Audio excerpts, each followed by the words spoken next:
You, Sangeet. So today we'll be seeing a very important session, that is gastrointestinal symptoms.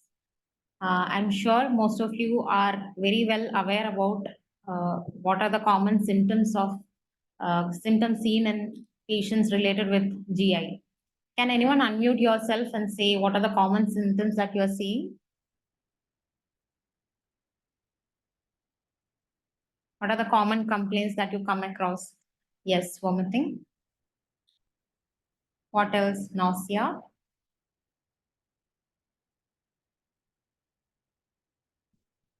Constipation. Constipation. What else?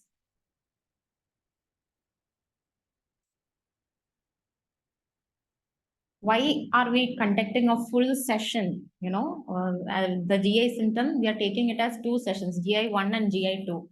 In GI 1 today, we'll be covering nausea, vomiting, and constipation. So today, this whole session is only for these symptoms. So why do you think it is so important to understand regarding these topics?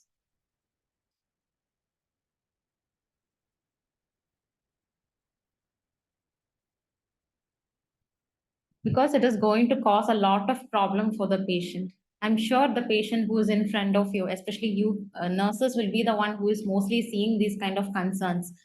Before reporting it to the doctor, first you will be the one who will be called upon saying that, sister, I'm having continuous vomiting. I'm not able to eat anything, not able to drink anything. The family is totally upset, seeing the worry of the patient. So it is quite distressing for the patient, and quite at times it is very difficult to manage also.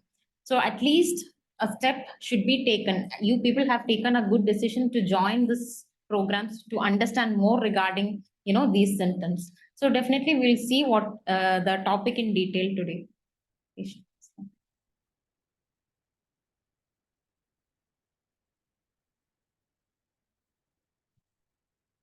Next. So today we'll be covering the common GI problems and we'll be focusing on nausea, vomiting, and constipation. So before we go into the topic directly, I want you people to imagine a patient. Here we have a case scenario. We have a 55-year-old frail lady. She's diagnosed with gastric carcinoma and she's on her chemotherapy, and she was admitted in the general ward for her treatment. She's having a urinary tract infection, and that is why she was admitted there. Okay. And she's having complaints of vomiting, abdominal colic, and fever. Now she's tired and has been admitted for the completion of IV antibiotics. She has a small, frequent, incomplete bowel movements for the last 4 days, and she started today on laxatives. She's accompanied by her younger daughter. So I want you people to have a small scenario in your mind. Just take this example. Okay, this lady here, you can see she's diagnosed with gastric carcinoma. There is she's on chemotherapy, and she's admitted there for completing her antibiotic course, and she's having constipation also. There is infrequent bowel movements since the last 4 days. So what do you think is the issues here?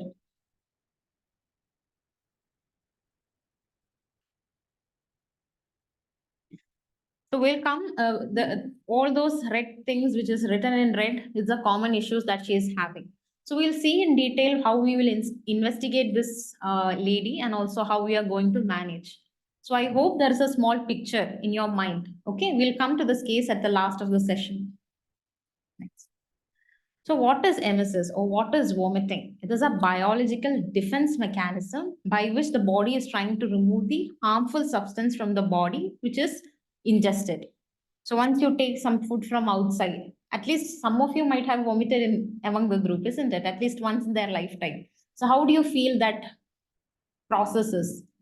Sometimes you take some kind of food from or some kind of street foods from somewhere, and ultimately that food, it might not be a good one. You end up throwing out, isn't it? So it is the body's defense mechanism by which you are pushing out the harmful or the toxic substance.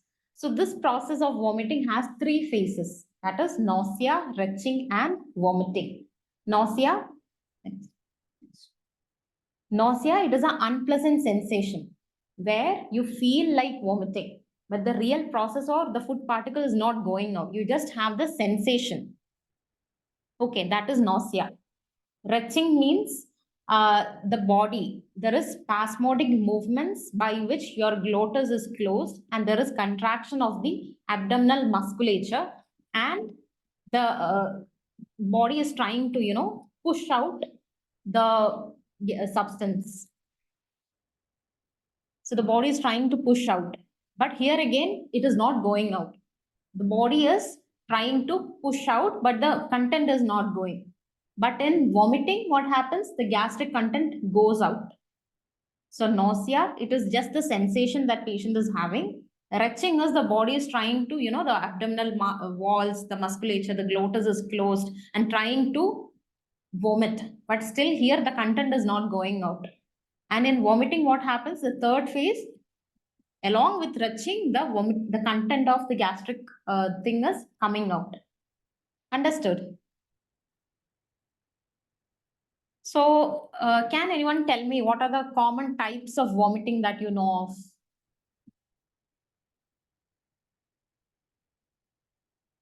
Is all vomiting the same type?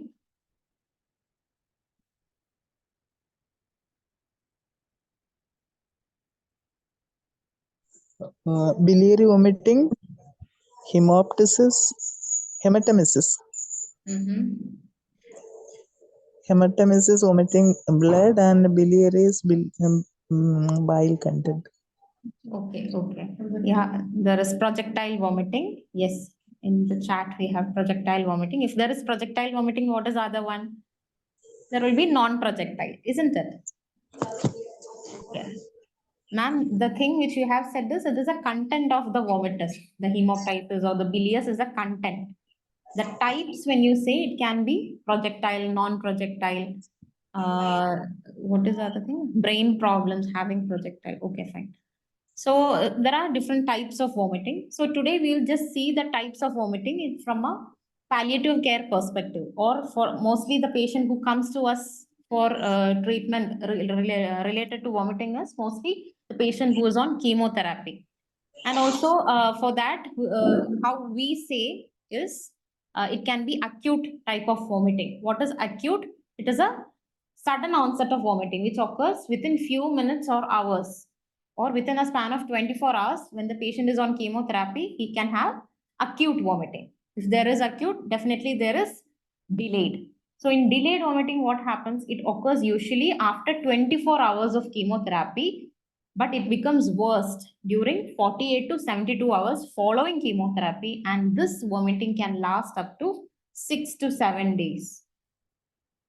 Understood? So in acute vomiting, it was within a span of 24 hours of chemotherapy itself, the patient starts vomiting. Delayed is after the 24 hours, the patient starts vomiting and it becomes worst during 48 to 72 hours, and it can last up to 6 to 7 days. Understood? Then there is something called as breakthrough vomiting. Breakthrough vomiting means what happens is you are already giving some antiemetic. In spite of that also, the patient is having vomiting episodes. Okay, this is another type of vomiting. Refractory vomiting means it is you have tried multiple drugs for vomiting. Still, the patient is not having any relief. Continuously, he is going on vomiting. Have you seen such kind of patients? This is very common in patients related to chemotherapy. And there is something called as anticipatory vomiting. Anticipating, the word itself is self-explanatory. The patient, the day prior of chemotherapy, the patient will be thinking, oh my God, tomorrow I'm going to have chemotherapy. This thought itself makes the patient to vomit. Understood? So this thought is making the patient, trigger his receptors, and finally the patient starts throwing up.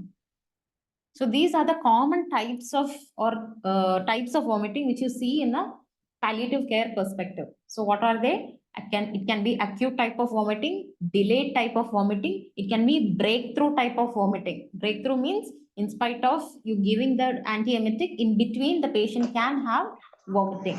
Then can be refractory vomiting. You have given so much of antiemetics, but still the patient is continuously going on vomiting. Anticipatory is the patient, the thought itself is causing the patient to vomit, that tomorrow he is going to have his chemotherapy, he is anticipating and finally vomiting. So why do you think it is important to control vomiting? Because as I said earlier, it affects the patient's daily functioning. The patient, we have seen many cancer patients, most of them might be, doing their day-to-day activities. At least some of them might be going to some job also. We have so many cancer survivors or the patients who are on cancer chemotherapy. Still, because of their family situation, they might be going to their, regular small jobs. So what if the patient is continuously vomiting? It is affecting his daily function. Even if the patient is at home, he's not able to eat anything. He's totally upset. It hinders the quality of his life. There is no compliance to treatment. The patient might be on some pain medications, something like morphine or any other pain medications. Because of this continuous vomiting, he's not even able to take the pain medicines. Understood. So there is non-compliance to treatment. If the patient is on some oral chemotherapy, if he's continuously vomiting, his body can't absorb these medicines. So that is why we are concerned, because the patient is vomiting. There can be inadequate symptom control. There can be fear or anxiety. There is poor absorption of medicine.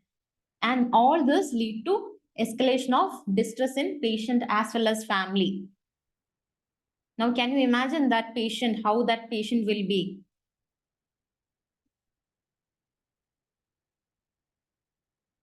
Now, why do you think, or what do you think are the causes for vomiting? Why is the patient vomiting continuously like this?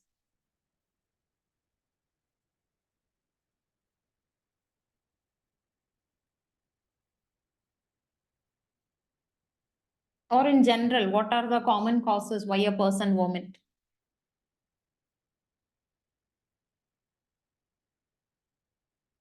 I think everyone has had a good lunch. Nobody is speaking.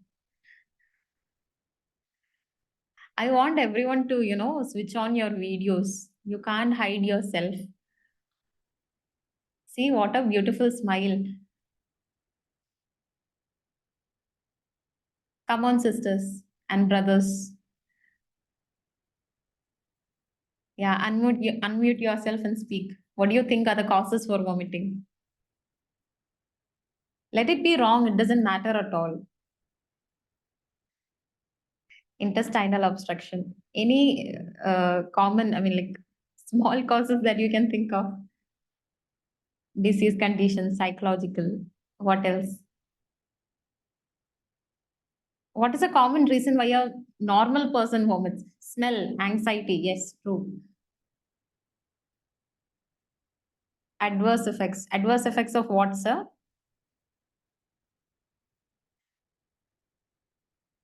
Food allergies. Okay. Adverse effects of medicine, indigestion. Okay. So these are the common things. Yeah, chemotherapy. Very good. Chemotherapy itself can cause the chemical release and cause lead to vomiting. So we'll see the causes in detail. It can be due to some chemically induced nausea, because the causes can be drugs. In palliative, when we see drugs, the most common is opioids. Morphine class is over. Yes, yes. Yeah. So morphine, your class is over. So by this time, you might be knowing morphine is and it can cause emesis, and that is why always you start a antiemetic when you start opioids. Okay, so common drugs are opioids, antibiotics, cytotoxic drugs, or some kind of toxins. Like we said, it can be some food poisoning or ischemic bowel, gut obstructions, metabolic organ failure. These are the chemically induced reasons for nausea and vomiting. Then, as some of you might have said, the gastric stasis, the anticholinergic drugs. You must always, sisters, you must always see the drug chart every day for this patient. When a patient is admitted in your ward, daily it is required that if the patient is reporting a new symptom, please go through the drug chart. Is there any drug that is causing the patient this new symptom? Okay, please make sure you keep a check on that. Is the patient on any kind of opioids, any kind of weak opioids or strong opioids, any anticholinergic drugs very commonly seen? Is the patient developing ascites, or is there any peptic ulcer or gastritis? or is it due to stress why the patient is vomiting? So these things you should always make sure you're checking for this. Then is the patient complaining of any constipation? Is there any intestinal obstruction? All this can be causes for nausea and vomiting. Then any kind of serosal irritation. As you might know, most of the cancers metastasize to liver. So this liver mets, there is a capsule around the liver. So this thing can stretch, leading to pain as well as nausea and vomiting. So if the patient develops a new symptom, always think what is causing this nausea and vomiting. Till yesterday, he didn't have any nausea and vomiting. Now he is showing it. So what might be the cause? You must always think for the cause before you start medicine. Because here again, some medicines are good to give in that particular condition, which might not be in the others. Okay, so whenever you write a medicine, for vomiting itself, you give so many medicines. But do you know which medicine to be given at what time? So that is also important when you come here. Okay, so the causes are a lot. There can be infectious causes or any drugs. The patient sometimes can be on a long time since a NSAID. We used to see most of the patient for knee pain and joint pains, they might be taking diclofenac or maybe brufen. Continuously taking these drugs can lead to serosal irritation, leading to nausea and vomiting. Always keep a check on the drug chart. Is the patient having any brain metastasis? Because any brain edema or intracranial rise in pressure can lead to vomiting. Okay, so these kind of things should be kept in mind. Is there any intracranial bleeds, or is there any acute onset of any particular infection? This is also very important. Then other causes are movement associated. Some of you might have experienced, isn't it? When you go up the hill to any hilly tourist area, what happens? There is some vestibular activity happening. You will get dizzy, and following which what happens? You start throwing up. Okay, is it because of that the patient is having nausea and vomiting? Here again, the medicine that you're giving in this condition is different from the other causes. So that is why always it is important to know what is the cause for the vomiting that the patient is showing now. Then anxiety related anticipatory vomiting, which we have already discussed. Then there can be some environmental factors, like some of you mentioned. It can be the food. The smell of certain food can trigger nausea and vomiting, or maybe any unhygienic places. If it is nearby, the patient can throw up, or the lack of cleanliness or distaste. Most of our chemotherapy undergoing patients will not have any taste sensation, and because of that, the patient might vomit. So always make sure before you write or suggest an antiemetic, understand what is the cause for this nausea and vomiting. So these are the general causes for you to understand. But there are some other causes also which you should be focusing on. So once a patient is, showing these kind of symptoms, other important causes, especially when it comes to palliative care, that you need to keep in mind is oral thrush, very often missed. That is why I want you sisters to keep this thing in mind. Always make sure you examine the oral cavity. Very commonly seen is oral thrush. And can some of you tell me how do you manage oral thrush in your centers?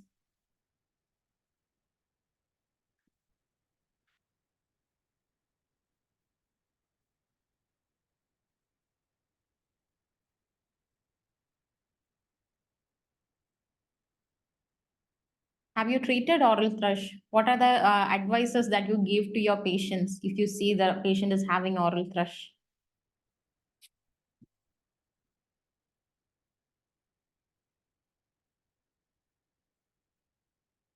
Anybody?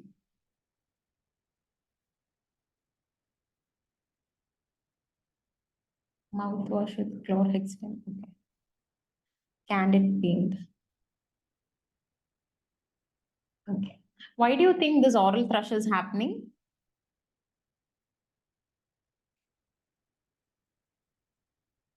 So here what happens is the patient on chemotherapy, already his immunity is very less. Okay, so he's prone for small fungal infections. And that is one reason why the patient is developing this candidiasis, oral candidiasis. Understood? So, yeah, you should understand why it is happening. Mostly the patient on chemotherapy is having very less immunity, and so this person is prone for fungal infections. And that is why you need to make sure how his oral cavity is. And also when the patient is continuously vomiting, also here again it adds on to this problem. Understood? Yeah. So here how we manage is in a glass of water, normal lukewarm water. What you add? You add a pinch of soda bicarbonate powder and little bit of salt. And with this, you ask the patient to gargle and swish around, and just spit this water out at least twice or thrice a day. Or whenever the patient is washing the mouth, ask them to use this water to wash, because it helps them in clearing this infection. Along with that, you ask them to put candid mouth paint. The chlorhexidine mouthwash, sometimes it can cause some kind of burning sensation to the tongue or the oral cavity, and it is quite painful for the patient. But this solution, if you prepare, it is easy and convenient for them. Understood. Is it clear? Along with that, we also give some systemic antifungals also, like fluconazole tablet. It can be given for a period of 5 to 7 days. If it is esophageal candidiasis, maybe up to 2 weeks or more, we may have to continue. Depending upon, we might need to keep a check on the liver function. But apart from that, we also give systemic antifungals if required. Understood. When we say them that, see, you have oral thrush, most of them might tell you it is because the patient has come to hospital. He is not able to clean his tongue. Is there any point in that? No, it is not because the patient is not cleaning his tongue. It is because of the fungal infection. The patient is not able to, or the patient is having oral thrush. So whenever they say this, you need to advise them, saying that it is not because the patient is not cleaning his tongue. It is because the patient has developed some fungal infection, and this needs to be taken care of in this manner. Clear? Yeah, this Listerine and chlorhexidine, everything, no, I said you, this thing can cause some kind of tingling sensation or some kind, if there is some oral ulcer, again, it can cause some burning sensation. So we, in our institution, what we prefer is using this solution of soda bicarbonate powder and salt. With that, you can wash the mouth. And along with that, you can use candid mouth paint. And if the oral thrush is severe, you can use systemic antifungals also. Then other reasons are halitosis, mucositis, dysphagia, dyspepsia, and hiccups. So all these things can also lead to nausea and vomiting in a patient. So what are the things you should keep in mind while choosing an antiemetic? Before that, what are the common antiemetics that you use? So whenever the doctor says, you are the first person to bring the antiemetic and give it to the patient. So what are the common antiemetics that you give? Domperidone, Perinom, Anisette. Yeah. Okay. Phenergan. Ondansetron. Antifungal like candidiasis mouthwash. Ondansetron, Perinom. Okay. Okay. So how do you know when to give? Yeah, dexamethasone. Good. Yeah. When to give these antiemetics? What is the difference? Can't we give the same antiemetic to everyone? Why we are choosing between them? Because I said you, for each cause, the antiemetic that you prefer is different. So that is why you should first identify the cause, why this patient is vomiting. Only then start giving that particular antiemetic. Then identify the pathway which triggers the vomiting reflex. Identify the neurotransmitter receptor that is involved. Choose a potent antagonist to the receptor identified. Choose the route of administration. Titrate the dose. Monitor the patient and administer regularly. I don't think you should know the neurotransmitter receptors and all in particular, but still you should know how the patient is or what is causing the patient vomit, and what is the route of administration or the ideal antiemetic required, and how do you titrate, and what are the things that you need to monitor in this patient, and how often you should administer antiemetic. So our objective is to reduce the frequency of vomiting, to establish the compliance of treatment, and to administer oral medications to improve the quality of life of this patient. That is why we are focusing on these things. Now, when we come to the management proper, always correct the cause. If there is any particular cause that can be corrected, you should correct. Like for some example, you said there is smell that can lead to nausea and vomiting. Identify, is there any such kind of factors? Sometimes for a patient with some fungating wound, the smell from the wound itself will lead to nausea and vomiting, isn't it? So the management of wound should be given priority. Thereby the patient's vomiting will come down. Understood. There is no point in giving him biryani and asking him to eat. You give whatever good food, it is not going to help him because the smell from his own body is causing that trigger. So it is important to manage the wound and then slowly his nausea and vomiting will come down. So make sure you identify the cause and correct the cause whenever possible. Then you can also try some non-pharmacological measures, some dietary modifications, and then you go for antiemetic proper. Understood? So coming to non-pharmacological measures, here what can you do? You can avoid situations which induces nausea and vomiting. Okay, maybe a smell of certain kind of food, or maybe the patient himself, if he's cooking, that smell is causing a lot of problems. Maybe you can ask other family members to cook for him. So these kind of small steps can be taken. Calm, reassuring environment, fresh air, nursing in the upright position. This is also very important. Quite often what happens is when we go for home care, the patient will be lying in the bed and the caregiver is continuously feeding him. And the patient is lying. If the head is not upright, what happens? He will definitely vomit, isn't it? So make sure the feeding technique is correct. And always make sure you examine the patient's oral cavity. If you see any kind of oral thrush, correct it. Control of malodor from colostomy or any fungating tumors or decubitus ulcers.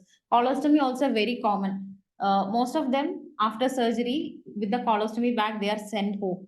So once they are at home, they don't know how to take care of themselves. They will be in the ICU or in the ward. Their sisters will be taking care of it. Make sure you educate the caregiver who is there with the patient so that they can help them at home. Okay, so that the patient won't develop nausea and vomiting afterwards. So these kind of small steps should be given priority and importance. If there is any ulcers, teach the patient as well as caregiver how to manage the ulcer, how you can take care of that fungating wound. These things should be educated. And the use of suitable distractors.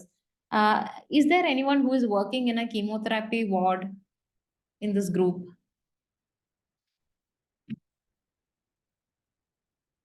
Anyone working with oncology department?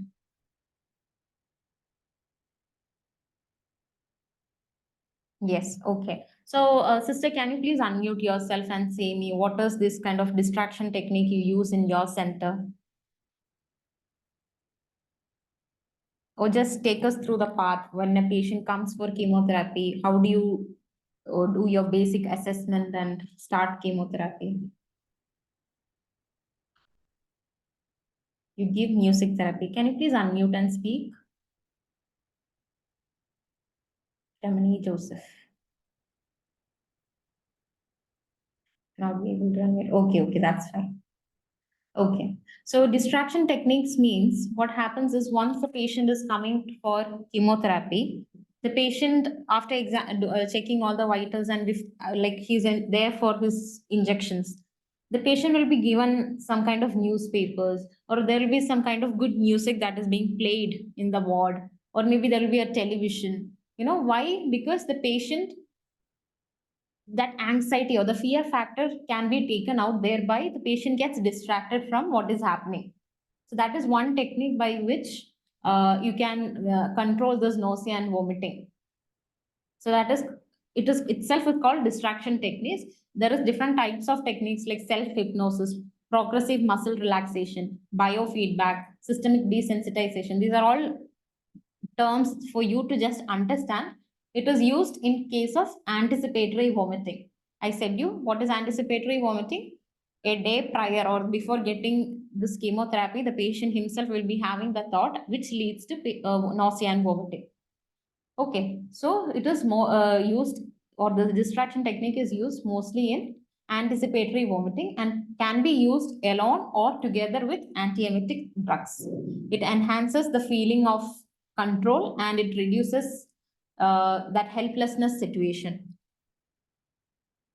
So, yeah, coming to the dietary modifications, uh, common thing which we say the patient does, you can use frequent small feeds during daytime, small frequent feeds. Instead of giving a large amount to eat, you give sips of fluid or maybe a spoon of rice or something like that. Small frequent feed you give, that is better.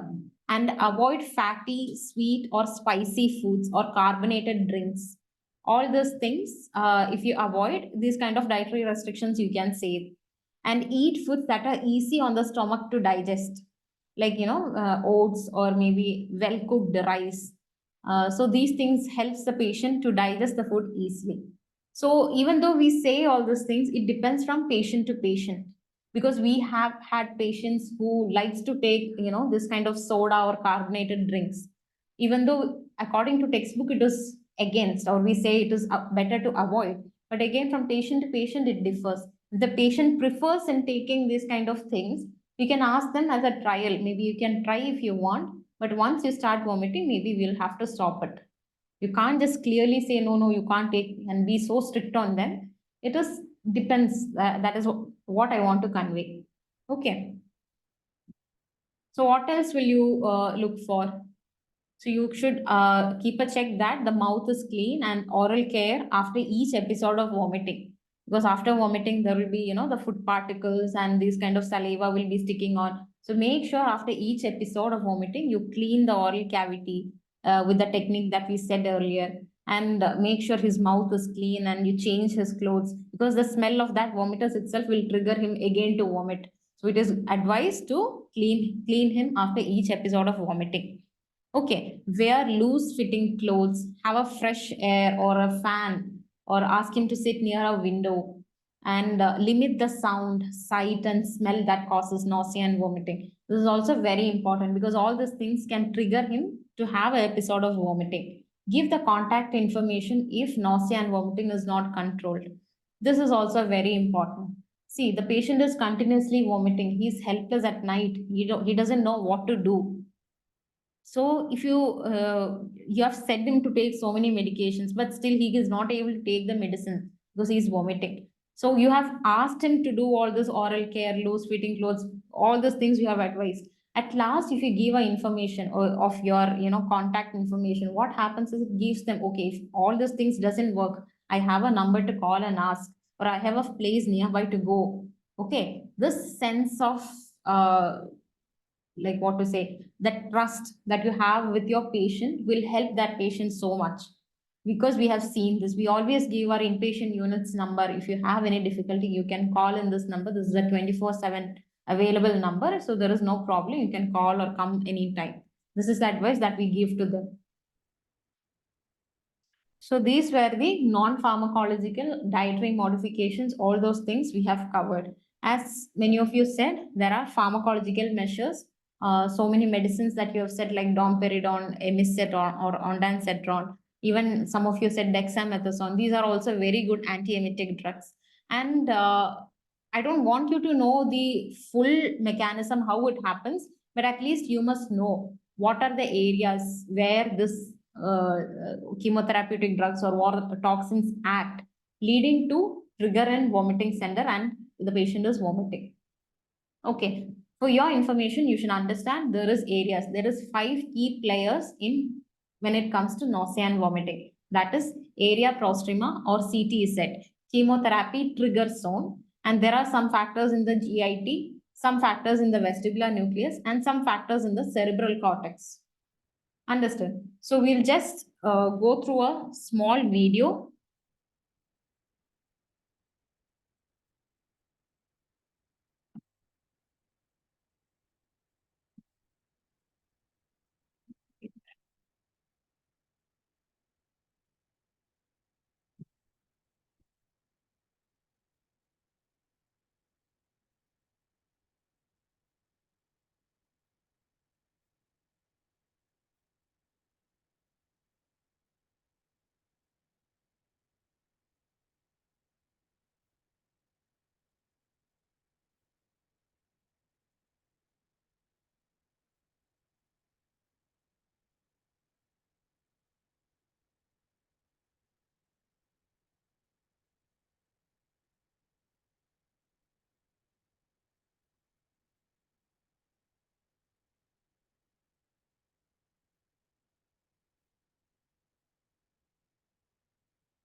factors or the cerebral center, the vestibular nuclei, how each center is getting stimulated, and what are the receptors there. This is very important, like the serotonin receptors, the dopaminergic receptors, or acetylcholine receptors, how these things are getting stimulated, the H1 receptors. So these medicines, I said you, there is ondansetron. The mechanism of action is different. Domperidone, the mechanism of action is different. The perinome mechanism of action is different. So we should know the cause and then how that cause is going and hitting these kind of centers. And once this center gets stimulated, it directly sends signals to where the vomiting center. And from the vomiting center, how the signals, I mean, the medicine that you're giving is going to antagonize them. And that is how the anti-emesis is going to happen.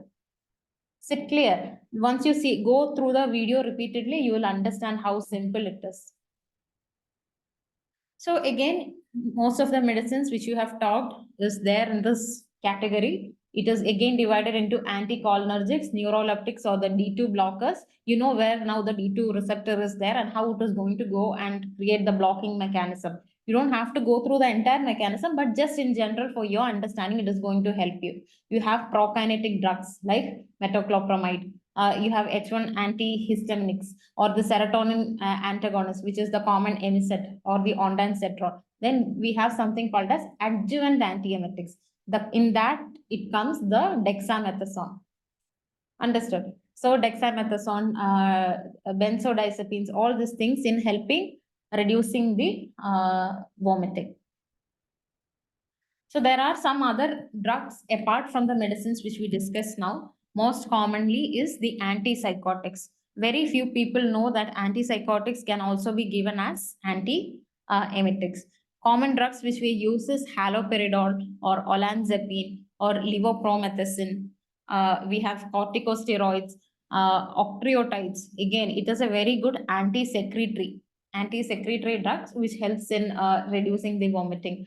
Hyoscine, benzodiazepine. These are common drugs which is given for vomiting. Okay. Now coming to the route of administration. We commonly give antiemetic as IV preparations and orally also you give these things. But apart from that, it can be also given as subcutaneous routes. We have sublingual preparations. We have suppositories. Transdermal patches are also available for antiemetics. So it is as per the patient's condition and preference that you decide on which route to be given. Okay, oral route is always the easiest and also the best way. But if the patient is continuously vomiting, you can't give him orally. That is why we have subcutaneous or intravenous or continuous subcutaneous infusions can be given in such kind of cases. Now, some common guidelines which you need to understand while treating a patient with nausea and vomiting in palliative care are always document the most likely cause. Again and again, I'm stressing on this. The cause changes, the medicine changes. So make sure you ask yourself what is the cause, why this patient is vomiting. If the doctor is prescribing this kind of medicine, you make sure you ask your doctor, why did you take this instead of that? You should be able to aware, you should be able to understand. Okay, why the doctor has changed. If you don't know, you can ask your doctors. So that teamwork is also very much important. So if a doctor says one thing, if the nurse is saying another thing, the patient is going to get confused. So if you have any doubts or problems, you always clarify with your treating doctor, why doctor that is being given, why not this. It is also knowledge updation. Okay, so don't hesitate, don't feel or fear yourself from asking questions. So most likely cause should be documented. Treat the potential reversible causes and exacerbating factors. Reversible causes, if the patient is on opioids and an antiemetic is not started, maybe that is a cause. So you should always make sure what are the drugs that he is on. Is the patient having constipation? Is he having severe pain? Is there any infections, any urinary tract infections, or did he take any food from outside, or did he skip any of his antiemetic? Is the patient having cough? Because continuous cough can also lead to post-acute vomiting, continuously coughing, and at last he vomits. What is any other cause leading to this vomiting? And treat those conditions, and eventually your nausea and vomiting will get controlled. Okay, so that is important. So once you start an antiemetic, once you start your metoclopramide, review the dose after 24 hours. You are giving the maximum dose for per day, and still after 24 hours, the patient is continuously vomiting. That means what? There is some other cause, or you have to review the cause. So initially you thought it was opioids or the drug that you gave is leading to nausea and vomiting, and you started him on Perinom or the metoclopramide. Even after 24 hours, the patient is continuously vomiting, means there is some other cause. So that is why you need to review the cause. Once you understood the cause, that is going to be the entire reason for vomiting. No, you can't say that. So always you make sure every 24 hours you check how the patient is, how he is, responding to the medicine that you have started. If he's not responding well, that means there is some other cause for this. So you should keep this thing in mind. And remember, one third of the patient will need more than one antiemetic. So what does that say? You started your Perinom or metoclopramide. With that, his vomiting is not being controlled. So you identify that there is some other cause for this. So instead of one antiemetic, you may need to add one more drug along with that to control his vomiting. Most commonly, I said we use antipsychotics like haloperidol. It is also a very good drug for vomiting. So along with your regular Perinom, maybe if you add a dose of haloperidol in his routine, it may help him in reducing vomiting. Understood. So it should be combined. So always make sure when you and your doctor goes for the rounds, you see all these things. And on parenteral, if the patient is on IV antiemetics, consider converting it to oral antiemetic after 72 hours. Okay, after 72 hours, you can convert it to oral dose if he's having good control with oral antiemetics.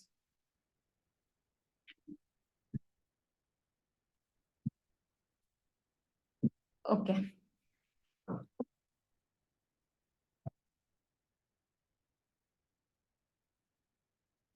So coming to the pharmacological management, I said you these are the common drugs which we use. I have just mentioned the doses also for your understanding. Haloperidol, it can be started from a dose of 1.5 milligrams per day and can go up to 20 milligrams per day if required as oral or subcutaneous route.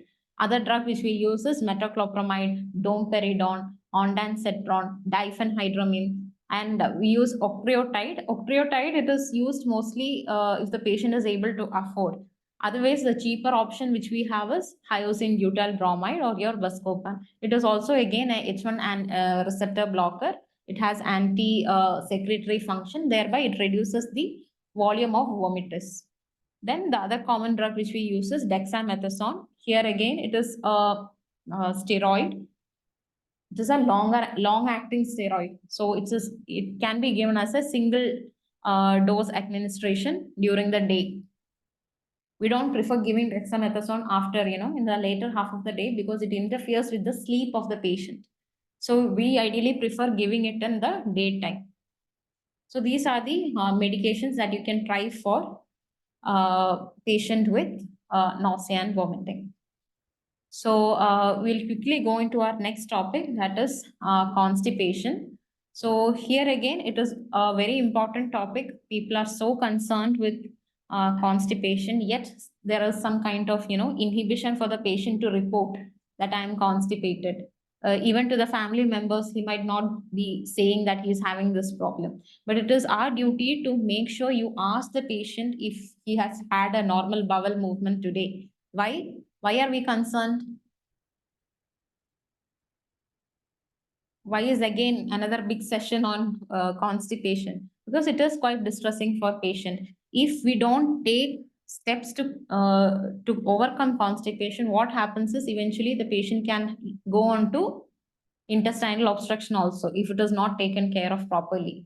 It is quite distressing. Again, constipation can also lead to nausea and vomiting. The patient will have, indigestion and all this kind of problems, GI problems because of this. So whenever you go see a patient, make sure the patient has had a bowel pattern. You should create a rapport that the patient will be feeling comfortable to talk to you regarding all those things. So the aim of this session is to understand what is constipation, why it is important to treat constipation, and again, what are the causes for constipation, and how do we assess constipation. So what is constipation? It is a difficult or painful defecation and is associated with infrequent bowel evacuation and hard feces.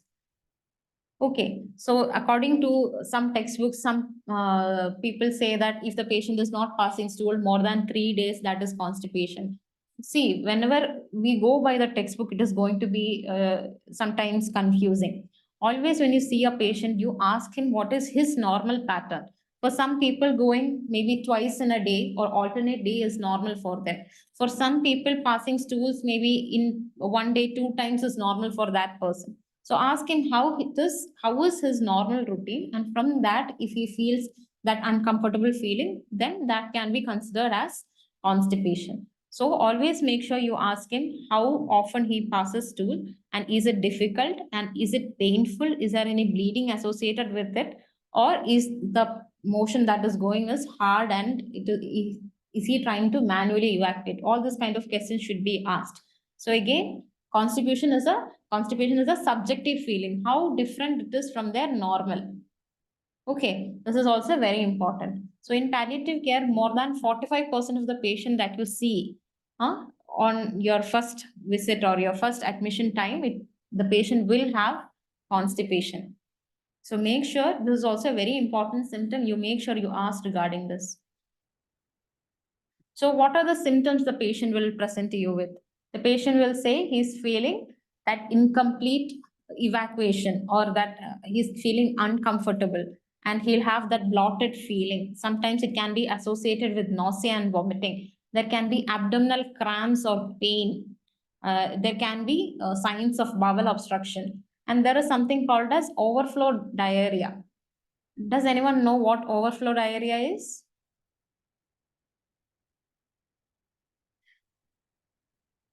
So before that, is anyone going for home care in this group? Or are you working in a palliative care setup where you go for home cares?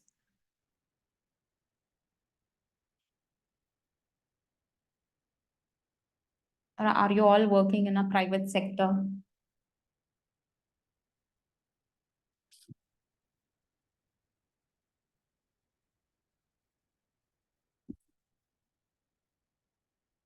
Poisoning.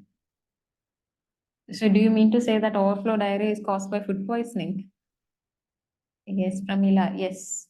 So do you know what overflow diarrhea is? This is very commonly seen when we go for home cares.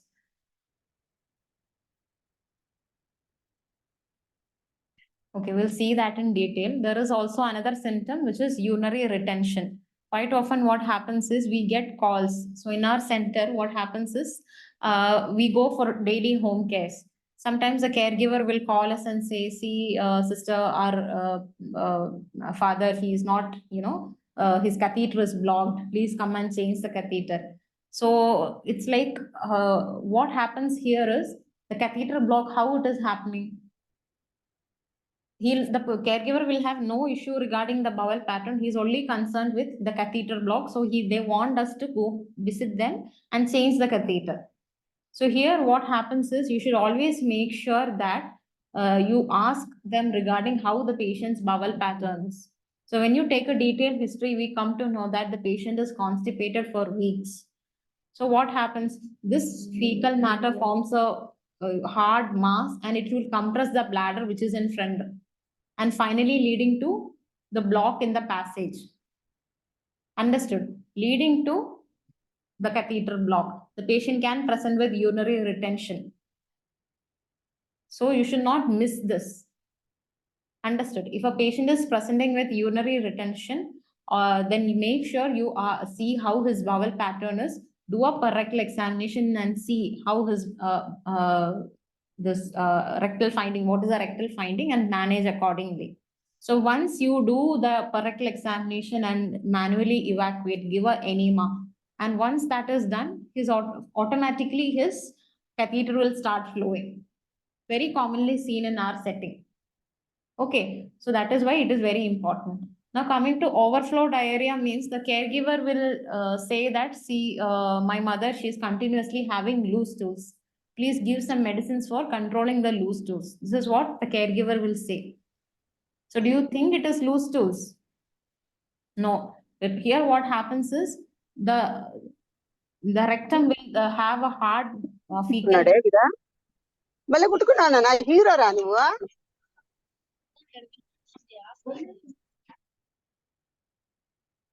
Yeah, so here what happens is there is a fecal mass, and above that, the newly formed feces will get liquefied and start coming through the sides.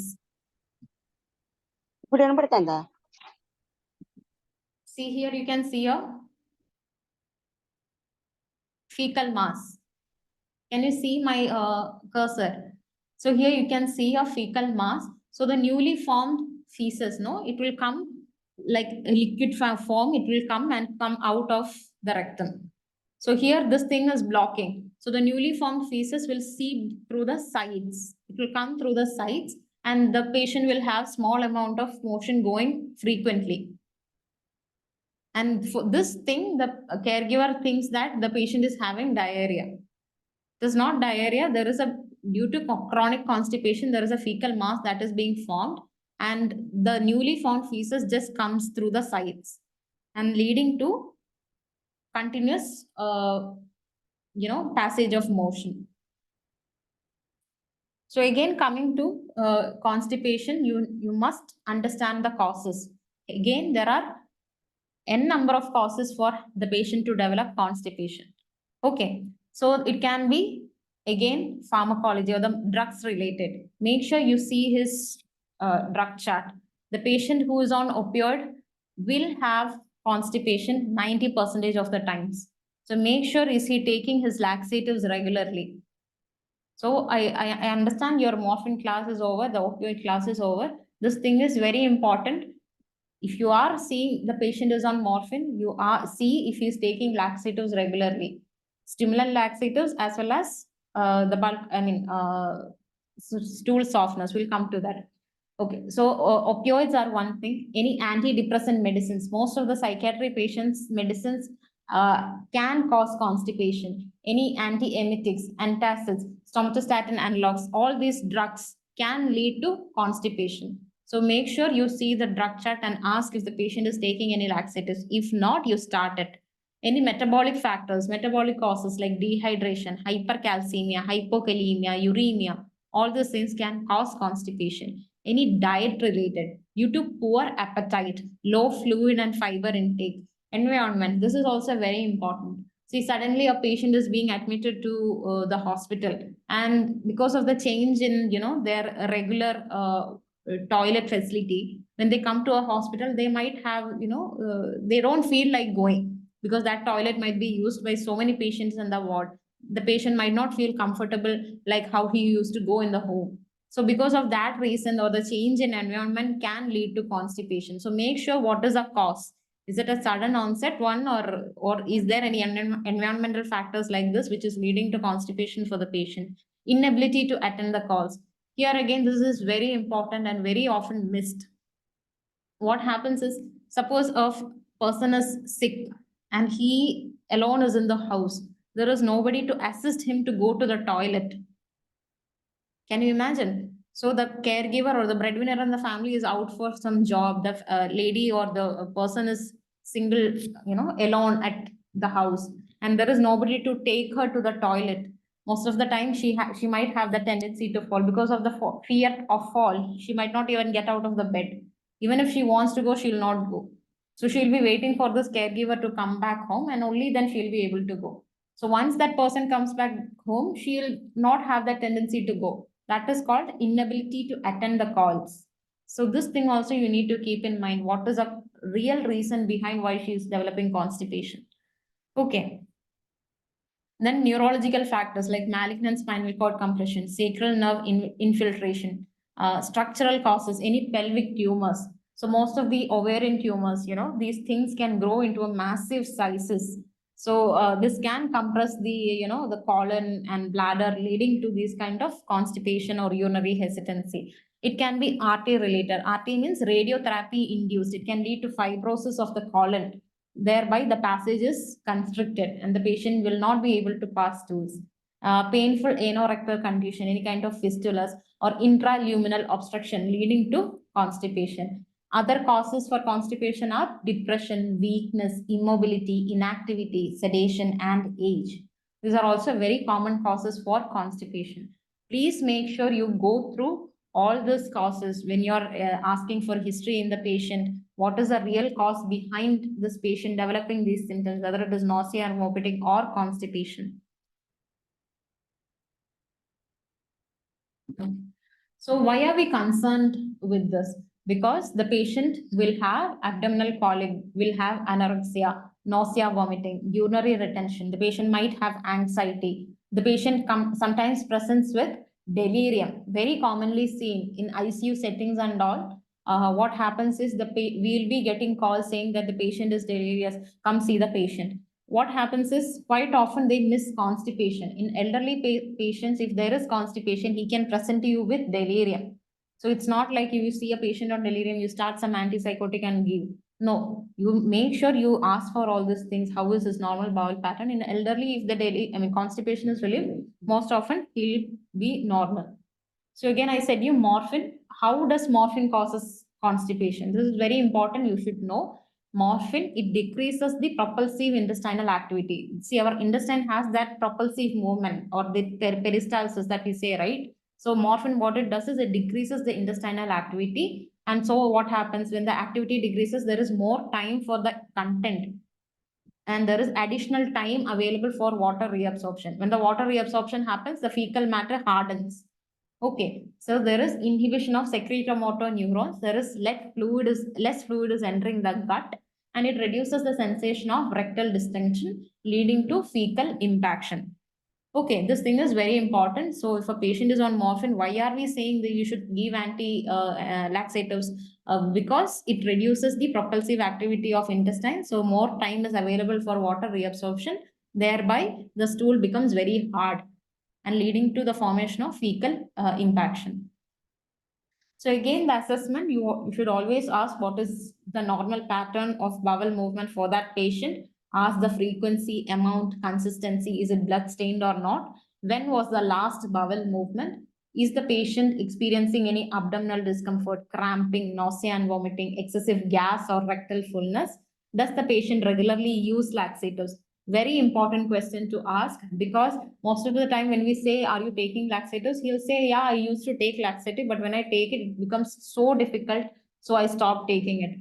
Most often they say this, or when you prescribe a particular medicine, they say, I have taken it before, but it's not working for me. So here, what again you should ask, how often do you used to take it to say that it is not working?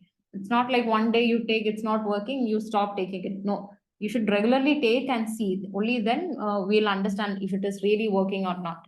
What medications are the patients on? Is the constipation a recent change? What type of diet is the patient on? These questions are very important for you to ask to your patients. So what are the common issues which commonly we hear that the patient is not eating enough? That is why he is not passing motion. Very commonly the caregivers will say he's not eating, then how will he pass motion? And most often they say regarding, they say that they have diarrhea. I said you how that diarrhea is formed or the overflow diarrhea is formed. They're not understanding. So how will we educate? Even if the patient is not having any oral food like how he used to have, that large bowel, it sheds its epithelium every 3 to 4 days. So small amount of motion should go. Whether he is eating or not, some amount of metabolic waste is being formed in his body and that should go out. If it is not going, it is going to cause constipation. So you have to educate them regarding this. Understood? So again, if the patient says there is diarrhea, make sure you cross check. Is it really diarrhea or overflow diarrhea, which is caused due to chronic constipation? So this is called Bristol's stool chart, where you can identify what is the texture or the how the patient is passing stool. You can show the patient and ask him what is the type, so that you will get a better understanding of constipation. So coming to the management, always correct the correctable. Judicious use of laxatives is very important. Improve the general condition. Symptom control is very much important. Encourage activity. If the patient is able to walk a little bit, ask him to take some small walks. And if possible, ask him to take some fiber-rich diet. It's not so compulsory because fiber, again, it can cause a little bit of dehydration for the patients. So it depends from patient to patient. If he's able to take, ask him to take. So management, non-pharmacological measurement is like daily assessment should be done, improve mobility, access to toilet facility. This is also very important. Prompt response to patients called privacy. Very, very important. Quite often we just ignore or we forget that. What happens if it's a bedridden patient and he's in the ward and you're asking, giving the, bedpan and asking him, okay, use this for passing motion. Do you think the patient will be able to do? It is going to be very difficult. The patient should feel secure, should be given privacy in order to pass stools. Or if the patient is we are able to shift the patient to a toilet facility, please see that. So privacy is again another important thing. The diet and fluid intake, attention to other symptoms. So I'm sure most of you might have done rectal examination. Rectal examination, these are the common findings, especially when the patient is saying there is constipation. You see how the rectum is. Usually the rectum is empty and collapsed. It indicates a normal functioning bowel. If the rectum is empty and dilated, indicates that feces is higher up in the bowel. Or sometimes when we put our two fingers, it can feel like ballooning. So much of space is there. What does that indicate? It indicates gross constipation. The fecal matter is somewhere higher up and this area is totally free.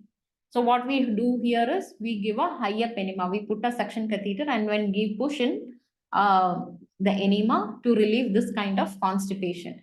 And sometimes when we do PR, it can be, you may get the fecal matter itself. In that case, you do a manual evacuation and manage accordingly with enema or suppository. Sometimes be careful because you can even touch a tumor mass, especially in male patients, the prostate and all, it can be enlarged or some kind of prostate cancer itself. You can see a tumor into the the rectal area, so it can bleed also. So rectal examination is very important. You should have adequate privacy with proper consent. Only you start doing the rectal examination, and with a properly gloved finger and lubricating very well, you do the rectal examination. Whenever you do a rectal examination, make sure you give a running commentary. Why it is important? Because it can cause, if you don't give that, the patient will get so anxious, and we sometimes see patients getting a vagal attack, and sometimes it can lead to death also, sudden death. So it is very important. So each step you make him understand and you give a proper running commentary. See, I have put my gloves, I'm going to take this silocaine jelly, and now I'm going to touch. You're going to feel this. You're going to feel a little bit of cold sensation when the jelly is touching inside. Ask him to take a deep breath and then slowly put your finger inside the rectum. So again, the hands that charts morphine should chart laxatives. So I said you, in palliative care or wherever you're working, it is always a teamwork. If the doctor forgets to write the laxatives, we as sisters need to remind, see doctor, I think you missed this. So you always ask your doctor to write laxatives whenever the patient is on morphine or any other drugs which is causing constipation. So these are the drugs commonly used. We have bulk forming, stool softeners, osmotics, stimulant laxatives, commonly used laxatives. Bulk forming laxatives we don't prefer much because again it causes, in elderly patients it can cause some kind of dehydration if they are not taking fluids properly. Commonly used ones are fecal softeners like liquid paraffin or your cremaffin plus syrup. It is not used alone. It should be combined with a stimulant laxative like visacodil. It has direct action on the myonteric and mucosal plexus, and it should be avoided in complete obstruction. Bowel obstruction we'll see in the next session. Yeah. So this is how you prescribe. It can be started as 10 milligrams HS. If it is not working, you need to increase the dose as BD. Or if it is not working, you can increase it as TDS along with softeners and other rectal measures like manual evacuation or suppositories. So spurious diarrhea, we have already discussed how it is, or we call it as overflow diarrhea. Rectal examination and digital evacuation is a treatment. So constipation, it is it is a symptom, not a disease. No laxative works if you don't give enough or if you not give it at all.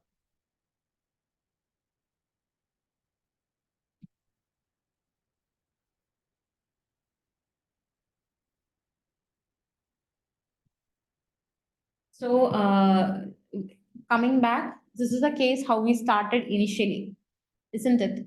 You remember? Can someone read the question once again? Any volunteers?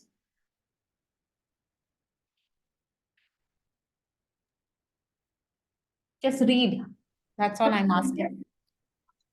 A 55-year-old frail lady, gastric carcinoma or chemotherapy, was admitted in general ward for treatment of urinary tract infection. She was admitted with vomiting, abdominal colic, and fever. Now she is tired and has admitted for completion of IV antibiotic. She has small frequent incomplete movements for 4 days and is started today on laxative. She is accompanied by her younger daughter. What are the issues here? How would you investigate? How would you manage? Yeah. Thank you, sister. Thank you, Priyanka. So, tell me, what are the issues now you see here? You have gone through the entire session of nausea, vomiting, and you have heard constipation also. Now, you tell me, what are the issues here?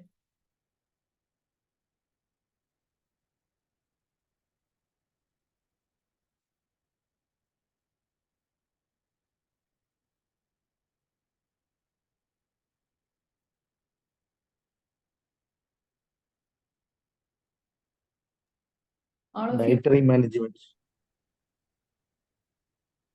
Vishnu, can you repeat again? Dietary management. I'm asking about the issues. What are her concerns here? Fever, Yeah. then nausea, vomiting, Vomiting. urinary tract infection, constipation. Okay. Okay. Now, how would you like to investigate?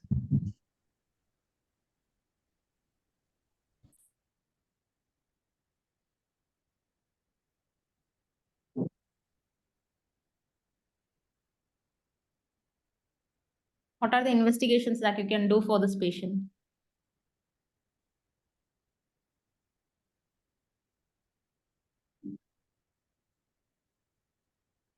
Because of opioids, patient can develop constipation. Yes, sister. Yes. Any investigation that you would like to suggest? The patient Blood is, routine. Test. yeah, blood routine. What else? Endoscopy or CT scan. Why CT scan? Simple USA. X-ray for the abdomen X-ray. Abdominal X-ray. Very good. Okay. In abdominal X-ray, what can you see?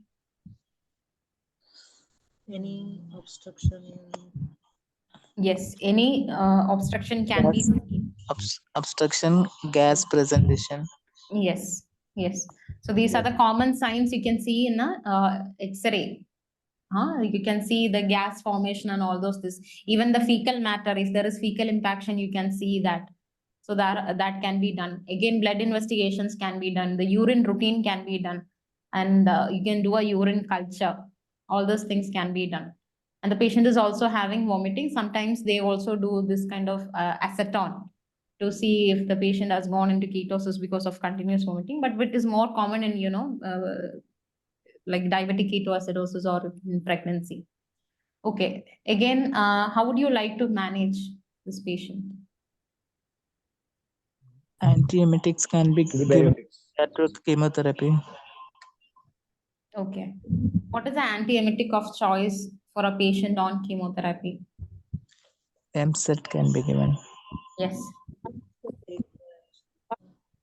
Along with that, dexamethasone. Dexamethasone. Okay, very good. So here again, why do you think the patient developed these symptoms?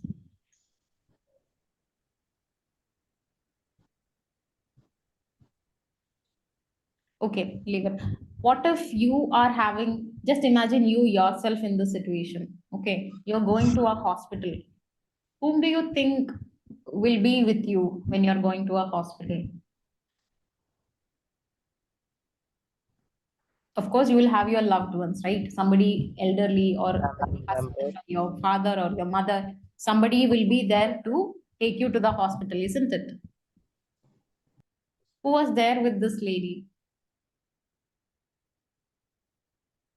She just had a younger daughter. So does that points out to any particular issue that is being happening here? We don't know if there is anyone who is helping her, isn't it? So make sure you go or find time to understand her background. This is also very important to see that if she's having a support system in her home. Here again, the patient is having constipation. In the causes for the constipation, we clearly said there are some environmental factors in which we discussed regarding the inability to attend to the calls. She's just having a younger daughter. Do you think she'll be able to manage this her mother alone? So which might have led to what? Constipation. And this constipation might have led to urinary retention or urinary infection in the first place. So make sure you go through a little bit of the patient's background to understand what is her support system. Palliative care, we always try to see the patient as a whole. It is not that the patient is coming for vomiting, you just treat vomiting and leave. You just treat constipation and leave. No. We make sure we give comfort care for the patient as well as the family. So in this situation, it might be the patient is a single mother, or maybe she is not having any support system. There is no proper caregiver, or she doesn't have any family member. We don't know. But make sure you take an effort to understand their family background and try to mobilize help for this family. What if you're staying somewhere nearby, you didn't know about this patient, you are coming to know that, okay, she's your neighbor. At least you can make some kind of support system for this lady to come and, maybe help her with her basic things. So these things are very important. Or sometimes a neighbor can help her access to go to the toilet at regular intervals. Or the chemotherapy medications. See, because of this continuous vomiting, she was not able to take chemotherapy. This might have led to lack of compliance in her, with the medicines and all those things. So these things should also be given importance. That is what I'm trying to say. Understood? So whenever a patient comes with these kind of problems, you should make sure you're not just looking at the patient and the symptoms. Make sure you see the patient as a whole. What is her background? How is she at home? Who is there to take care of the patient? And once the patient, after getting discharged from your hospital, how is that family going to lead further? Who is going to take care? What if this patient, if you don't address, if she's going back to her house, you are not addressing her these kind of background concerns? What happens is the patient might come back again with similar symptoms or worse, isn't it? The patient again might have leading to, the patient, I said, there is just a younger daughter. We are advising, okay, you take laxatives because of this fear. What if nobody is there and I'm feeling like passing motion and it is better I don't take this? The patient might think like that, isn't it? So she might stop taking laxatives, which will lead to aggravating the symptoms again. Finally, leading to what? The patient will again have persistence of symptoms or maybe worsening of symptoms. So make sure you see all this thing as a whole. I'm sorry that we took a lot of time and we don't have time for the case presentation. But hopefully in the next class, we might discuss the case that was being kept for today. So over to you, Sister Shiva. Thank you, ma'am, for the wonderful class. Anybody have any doubts? I know time up. If you have any doubts or any clarification regarding this today's topics, you can.